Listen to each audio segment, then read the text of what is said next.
Olá a todos, sejam bem-vindos a mais um vídeo. Aqui é o professor Mário. Hoje nós vamos comentar o texto Sua imaginação é grande, mas você é pequeno, certo? Que começa assim: a fórmula do desastre humano é a seguinte: termos uma imaginação grande em um corpo muito pequeno. Então vocês podem tentar concretizar essa ideia né, se imaginando, ou pelo menos vocês podem refletir nessa ideia, pensando o seguinte: bom, realmente vocês são pequenos, né? Nós somos pequenos. Em relação ao mundo, em relação à mesma nossa cidade, certo?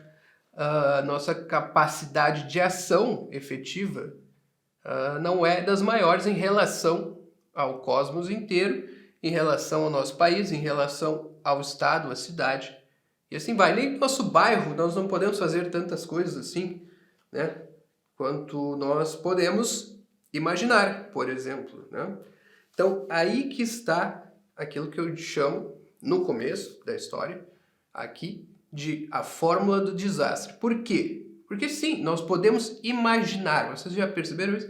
Nós podemos nos imaginar fazendo muitas coisas. Podemos imaginar que nós somos uma espécie de Indiana Jones, que nós nos embrenhamos no meio da mata, no Peru, em busca de um ídolo perdido, de uma tribo qualquer, desconhecida, etc, etc. Nós podemos fazer isso, que nós vamos lá resgatar esse ídolo em nome da ciência para levar para a universidade. Toda essa história, tá? Que é uma história mesmo de um filme. Nós podemos imaginar tudo isso. Agora, paremos de imaginar, por exemplo, e tentemos pôr em prática isso. Ninguém faria um negócio desse, certo? Mas a pessoa pode gostar muito de imaginar.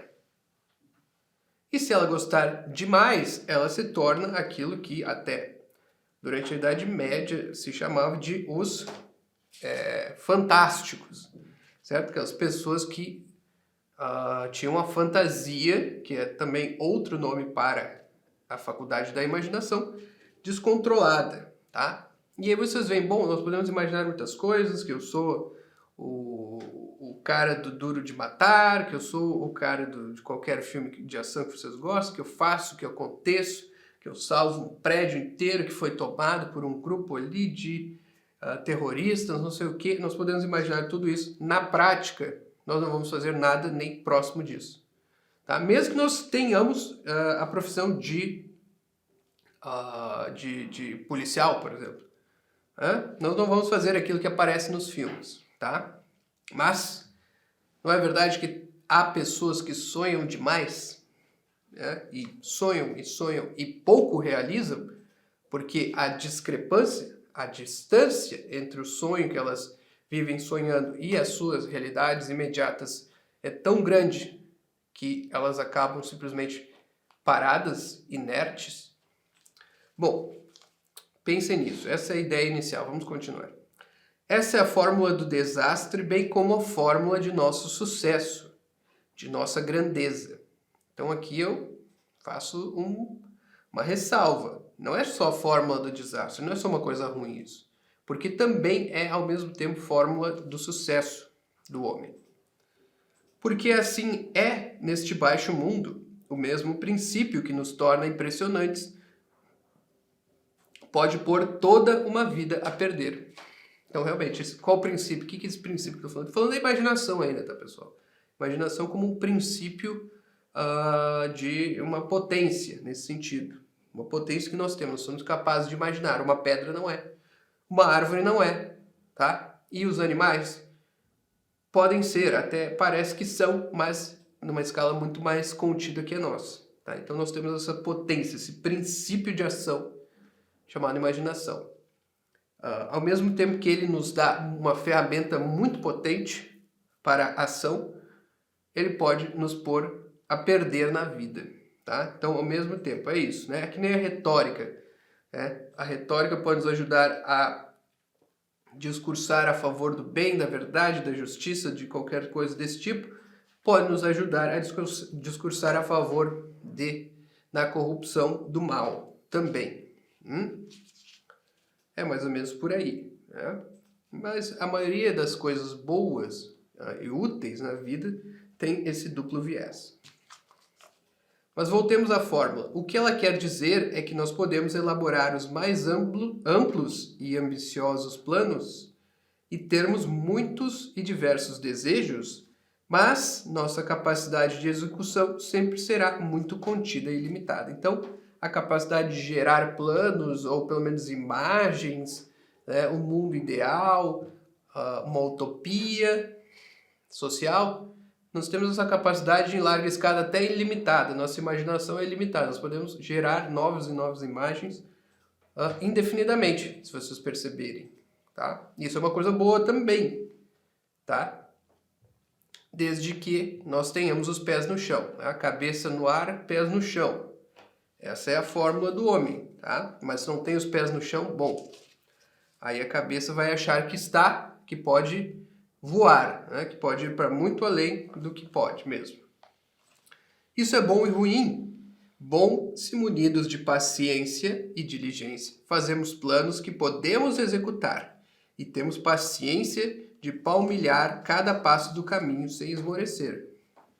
Então é óbvio, né, pessoal? Eu sei que eu não estou falando nenhuma coisa de gigantesco nesta parte aqui, mas o óbvio é isso. Se nós somos pessoas que pensamos no nosso futuro e elaboramos planos, beleza, mas eles têm que ter um pé na realidade, os dois pés na realidade, na verdade. Tá? E não adianta só isso, não adianta o plano ser executável se nós não o executarmos. Então também outras virtudes morais são necessárias para que tudo dê certo, essa coisa de planejar a vida, né? Planejar uma vida ou um empreendimento ou as coisas que nós vamos fazer no futuro. Nós precisamos também ter esses valores morais da diligência, que é o amor ao trabalho, certo? E paciência também, aturar os reveses que virão, certamente eles virão. Então paciência é isso, né? Capacidade de suportar os reveses, e a diligência é o amor de executar até as tarefas mais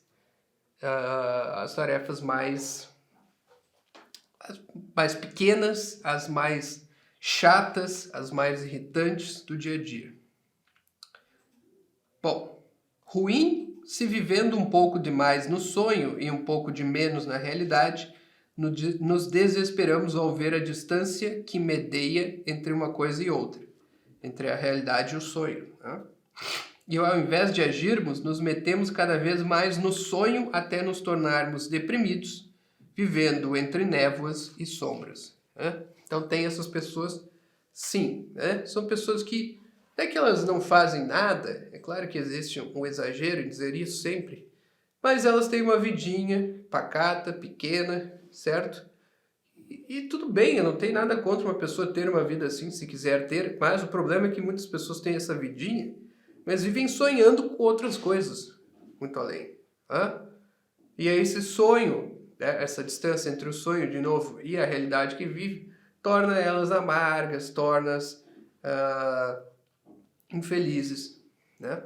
Então assim, bom, se a pessoa quer ter uma vida pacata, mas aceita e gosta, tudo certo, né? Uma vida de pequenas coisas, assim, não, mas a pessoa vive pensando em, né, viver na Europa, ter uma casa na praia, outra na montanha, e não sei o que, mas não faz nada, fica ali, só resmungando, só enchendo o saco dos outros. Bom, ou até deprimida, né? Num canto, sem amigos, sem nada, né? Bom, por isso compreenda, manter a imaginação sob controle, sem suprimi-la ou afogá-la, é uma das missões mais importantes de todo homem. Deixá-la livre demais é garantia de que ela nos afogará nas águas do sonho que, no fim, se revela um verdadeiro pesadelo. Então, sim, o sonho, que é só sonho, acaba se tornando pesadelo, né? Esse sonho acordado que nós temos, né? Não é só um modo um tanto clichê de dizer, mas é a realidade. A pessoa passa a viver e os sonhos vão se tornando cada vez mais tenebrosos, cada vez mais soturnos, até macabros, conforme a pessoa não vai fazendo nada a respeito deles, né? Então, já dizia, eu acho que era William Blake, que o desejo não satisfeito gera pestilência, né? Então, a pessoa realmente ela começa a exalar uma certa pestilência que os outros notam, certo? Por ter aquele sonho ou e esse sonho atrelado a um desejo, mas a pessoa não faz nada, seja porque o sonho é impossível, seja porque ela não tem forças de executar. Então isso tudo é muito importante, tá, pessoal? Não é só uma lição de vida aqui, porque a gente sempre fala dessas coisas, porque as pessoas têm muita dificuldade na vida de estudos para avançar os passos iniciais. Não é nem para dar os passos últimos e mais difíceis lá da astronomia, digamos assim, das artes liberais, ou da lógica, né? Não, a pessoa tem dificuldade de começar a ler um livro de mitos, né? E ela fica ali, certo, sofrendo, se martirizando, porque, eu não sei se eu vou conseguir, não sei. Tudo isso já é um acúmulo de imaginações, em geral, de imaginações, de uma imaginação desgovernada e estéril e fraca, certo? Debilitada. Certo? Então a pessoa daí já vai tentar fazer alguma coisa, ela já, não sei, não vai dar, me parece muito difícil esse negócio de mito aí, como é que eu vou aprender a interpretar isso, o que quer dizer, o que não quer dizer, tem algo errado nesses mitos, que eu tenho que me proteger. A pessoa já fica totalmente na negativa, na defensiva, né? Então não vai ler, tá? Nós falamos essas coisas porque nós queremos que vocês estudem, no fim das contas, tá? Mas tudo isso, todas essas dificuldades da vida, aqui da nossa condição, impactam nisso, tá? Fazê-la secar pela supressão é garantia de que entenderemos muito pouco da realidade e de que faremos na vida, no máximo, aquilo que é mais óbvio, automático e simplório em cada situação. Então, também há o outro lado, né? A pessoa que simplesmente, não quero ter imaginação nenhuma. Começa a imaginar, já não, parou, isso aqui é algo malsão, é uma loucura da mente dos homens, né? Até algumas pessoas que justificam com algumas frases supostamente de Santa Teresa da Ávila, que é a louca da casa, então, não quero nem mexer com essa tal da louca da casa aí, né? E pelo que eu sei, a Santa Teresa nem disse bem isso, né? Então, não podemos ir pelo lado da supressão, tá? Porque a imaginação faz parte do aparato mental do homem, tá? Então ninguém entende nada sem imaginação. O Aristóteles já explicou isso muito bem, tá? Não tenho aqui tempo para fazer isso, mas para fazer essa explicação, isso é algo que nós fazemos nos cursos, tá? Então, mas sim, é preciso ter imaginação, é preciso imaginar para depois a inteligência se ativar e abstrair da imagem que a imaginação produz, certo, pessoal? Por isso que está escrito aqui, entenderemos muito pouco da realidade se nós suprimirmos a imaginação. Regre sua imaginação pela realidade, dando-lhe certa liberdade, porém, e ela poderá levá-lo longe. Tá? Então, assim, sim, a imaginação tem que estar calcada na realidade, naquilo que nós vivemos. Estou falando aqui quando nós vamos projetar, né, fazer planos para nossas vidas e tal. Nós temos que partir de uma situação. Bom, eu moro em tal cidade, em tal estado, em tal país. Bom, eu tenho que começar a imaginar a minha situação aqui. O que eu posso fazer nesse caso aqui? Isso é a imaginação fincada na realidade. Eu vou pensar, não, mas se eu tivesse lá em Nova York, daí eu ia poder fazer tal coisa. Se eu tivesse em Paris, eu poderia fazer... Bom, a tua imaginação já fugiu, né? Os teus pés não estão no chão, né? Os pés da imaginação ou da mente, tá? Nós temos que dar, porém, certa liberdade. Então, partindo da situação concreta, nós podemos nos dar uma liberdade de pensar ou imaginar não só as coisas mais óbvias, né? Mas se eu tentar fazer um negócio que ninguém fez, ou um negócio que ninguém nunca pensou, se eu tiver a ideia tal né, que ninguém está fazendo aqui, eu não sei o que pode acontecer, mas é uma novidade, é uma ideia que pode render alguns frutos. Pode, não pode? Bom, aí só executando para saber. Então, certa liberdade para dar um salto imaginativo, nós podemos e devemos dar à imaginação, mas partindo da realidade. Tá? Isso é o que recomenda-se nesse texto aqui. E fortaleça. Então agora, tem que fortalecer a imaginação também. Pela leitura da grande literatura, que a informará com as imagens e possibilidades concebidas pelas mentes dos maiores mestres da imaginação, os grandes poetas e escritores. Principalmente os poetas, né, pessoal? Por que nós temos que ler os poetas? Do ponto de vista didático, porque eles são os mestres da imaginação. Eles são capazes de plasmar uma imagem como ninguém tinha imaginado antes. Então não é que eu esteja dizendo que ao formular um plano vocês devam agir como poetas, mas é bom ter um pequeno lado de poeta até para isso. Mas para isso é preciso ter lido poetas, certo? É preciso conhecer um pouco da linguagem deles, do modo de pensar deles, né? Que é geralmente por comparação, por metáfora, por alegoria, por símbolos, certo? Então tudo isso é importante para formar as capacidades de imaginação, certo? Senão a imaginação vai ser só sobre as coisas mais óbvias, tá? E isso aí não nos adianta tanto, tá?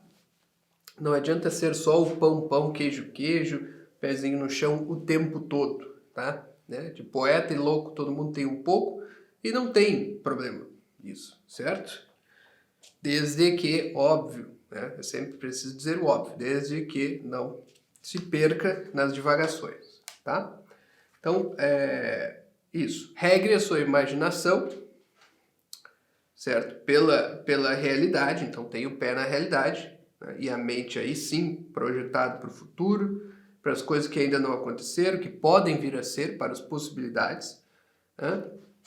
E fortaleça a imaginação, forme-a por meio da leitura dos poetas e dos romancistas, sim, também, certo? De todos os autores da literatura, tá? Essa é a fórmula para ter uma imaginação, tá, regrada e ao mesmo tempo que potente, tá? É isso que nós queremos. Potência com controle, já dizia, né, alguma propaganda aí, certo? Então é isso, pessoal. Alguma dúvida sobre este vídeo, deixem aí nos comentários, certo? Se gostou, curta, compartilhe e nos vemos numa próxima. Até lá!